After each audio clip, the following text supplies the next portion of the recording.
साधु संत भगवान का भजन करते करते नाच रहे थे। कुछ भजन गा रहे थे क्योंकि संतों की मस्ती, क्या कहना, कोई गोपी बना हुआ है, कोई घूंघट ओढ़ करके, कोई ढोलक बजा रहा है, कोई नाच रहा है। आज संतों की मंडली प्रयागराज की धरती पर आनंद ले रही है। तो आज महारानी की नजर पड़ी और आज इन्होंने देखा, विचार किया कि कितने सौभाग्य की बात है कि जो भगवान, एक तो प्रयागराज की धरती, दूसरे साधु संतों का संग। कहा जाता है कि सत्य का संग बहुत जरूरी है और संत का संग बहुत जरूरी है। और यहाँ हम और आपके सौभाग्य देखो, कथा के माध्यम से सत्य का संग भी हो रहा है और हमारे पूरनदास जी महाराज विराजमान है तो संत का संग भी हो रहा है। इसलिए बोल गोविंद भगवान की।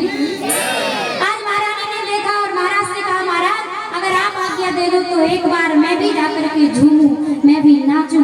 क्योंकि ध्यान देना, महारानी जानती है कि अन्य जगह नाचोगे तो 84 लाख योनियों में आपको नाचना पड़ेगा।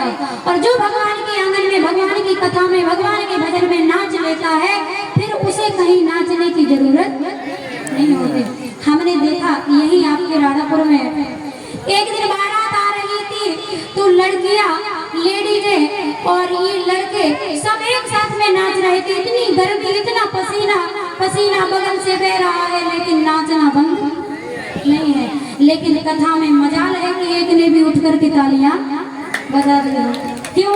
ये कलयुग का प्रभाव है। लेकिन ध्यान देना, एक बार नारद जी ने पूछा हनुमान से कि हनुमान एक बात बताओ, हमने सुना है कि आप राम कथा के बड़े रसिया हो। हनुमान ने कहा कोई संदेह नहीं, जहाँ जहाँ राम कथा होती है वहाँ जाते हैं। नारद ने कहा कि फिर नाचने का मन होता होगा। हनुमान ने कहा बिल्कुल होता है। तो कहा कि नाचते कैसे हो, क्या जाकर के अपने स्वरूप में नाचने लगते हो? हनुमान ने कहा नहीं। तो हनुमान जी ने कहा कि मैं श्रोताओं में से एक श्रोता ऐसा चुन लेता हूँ जिसका हृदय साफ होता है और मैं उसी के भीतर प्रवेश करके, वो दिखाई देता है नाचते हुए, लेकिन असल बात तो यह है कि भीतर से मैं नचवाता हूँ, वो नहीं नाचता। कहने का मतलब जिसको आनंद आएगा, कथा में कहा जाता है कि जिसको आनंद आ गया समझ लो उसके हृदय में भगवान विराजमान हो गए। क्योंकि भगवान का ही दूसरा नाम है आनंद। तभी तो हम कहते हैं कि नंदघर आनंद भयो। ये तो नहीं कहते कि नंदघर कृष्ण भयो। क्यों? क्योंकि जानते हैं कि आनंद और भगवान में कोई भेद नहीं है, कोई अंतर नहीं है। तीसरा, ये जो करंट है ना,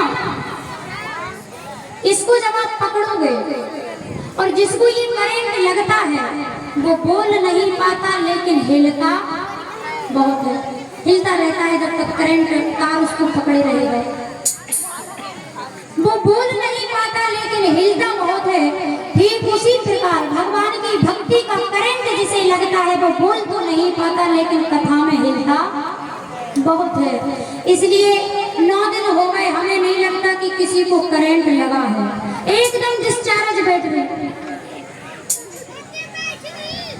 क्योंकि थोड़ी बहुत चार्ज होती तो उसमें हल्का सा करंट बनता। यहाँ लगता है कि नहीं, सबकी बात नहीं हो रही, आपकी बात नहीं हो रही है। आप लोगों में तो है करंट, आप लोग अच्छे कहाँ नाचते हैं? नाचते नहीं है तो आनंद तो लेते हैं महाराज। वो नहीं लेते, आधे से ज्यादा सो रही है, अभी देख लीजिए आप। बोल गोविंद भगवान की। पूरी खा लिया ना, इसीलिए आवाज नहीं कर रहा। भंडारा तो हमें कोशिश करना है जटायु जी की तरह जीवन को जियो, ना तो पाप करना है ना पाप होते हुए देखना है। आगे सबरी में पूरा जीवन व्यतीत भगवान के नाम पर। राजा ने रोक दिया महारानी को कि नहीं, आप मर्यादा में हो, आप महारानी हो, अगर संतों के साथ में नाचोगी। क्योंकि ये जो बात हमारे मन में आती है कहीं ना कहीं, अगर कथा में नाचेंगे तो लोग क्या कहेंगे। राजा ने कहा महारानी अगर आप संतों के साथ में नाचोगी तो मर्यादा नहीं, ठीक नहीं लगेगा, अच्छा नहीं लगेगा। आप कितने ऊंचे पद पे हो, महारानी हो, आपको शोभा नहीं देगा। आज भगवान शंकर कहते हैं उसी समय महारानी पालकी से नीचे उतर करके संगम में जैसे ही पहुंची, हाथों को जोड़ा और कहा कि ऐसा पद क्या काम का वो कुर्सी क्या काम की जो भगवान की कथा से दूर कर दे, जो भगवान के नाम से दूर कर दे। ऐसी कुर्सी की मुझे जरूरत नहीं है, ऐसे पद की मुझे जरूरत नहीं है। और शंकर जी कहते हैं उसी संगम में हाथ जोड़ करके गंगा मैया को अपना तन सौंप दिया और मरते समय यही कहा कि भगवान भले नीचे से नीचे जाति में मुझे जन्म दे देना, लेकिन इतनी कृपा करना कि भगवान को मैं पा सकूं। तो ये सबरी कोई साधारण स्त्री नहीं है। आज इसने पूरा जीवन भगवान के नाम कर दिया। क्यों? कि अपने पिता के घर से भाग करके आंगन में आई थी। क्यों? एक दिन की बात है, बहुत सारे जीव जंतु एकत्रित किए सबरी के पिता ने। सबरी ने देखा पिता ने ये जीव जंतु एकत्रित क्यों? सबरी के पिता ने कहा कि तुम्हारी शादी होगी तो इन सबको काटा जाएगा, काट करके भोजन बना करके सबको खिलाया जाएगा। इसलिए इकट्ठे अभी से कर रहे हैं, एकत्रित इसलिए कर रहे हैं। सबरी ने कहा कि मेरा घर बसाने के लिए इतने जीवों की हत्या हो गई, इसलिए ऐसा विवाह मुझे मंजूर नहीं है। रात्रि का समय उठ करके घर छोड़ करके भाग करके वन में आई, लेकिन जाए कहाँ? दूर से एक आश्रम दिखाई दिया, मतंग ऋषि का। ध्यान दिया अगर मैं जाऊंगी तो हो सकता है संत मुझे अपनाए ना अपनाए, मैं स्त्री हूँ, दूसरी नीची जाति में मैंने जन्म लिया है। सबरी संतों की सेवा करती है। संत जब तक सोते हैं ये रातों रात आश्रम में सफाई कर देती है, झाड़ू लगा देती है। हे निंद्रा देवी जाग जाइए, बोल निंद्रा देवी की।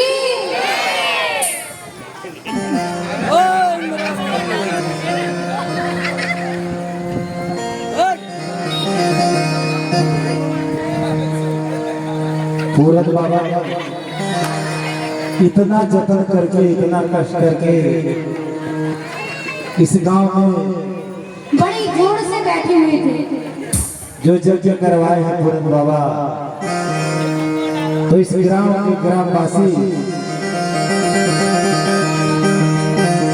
इनकी नमन बदन करते हुए दो लाइन क्या कहते हैं।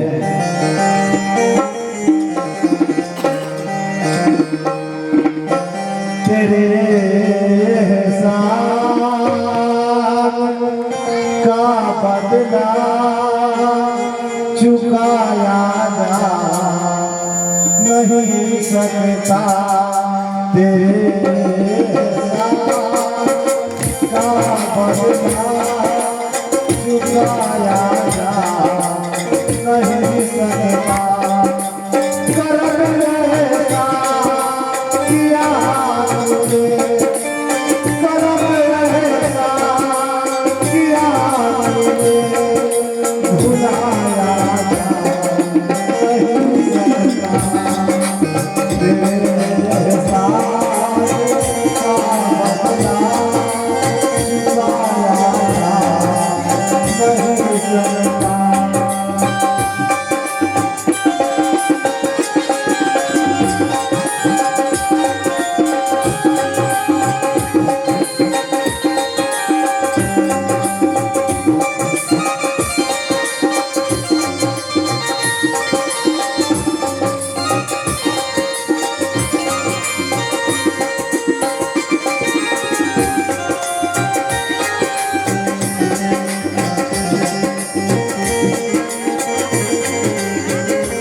पूरन बाबा का दर्शन करते हुए क्या कहते हैं।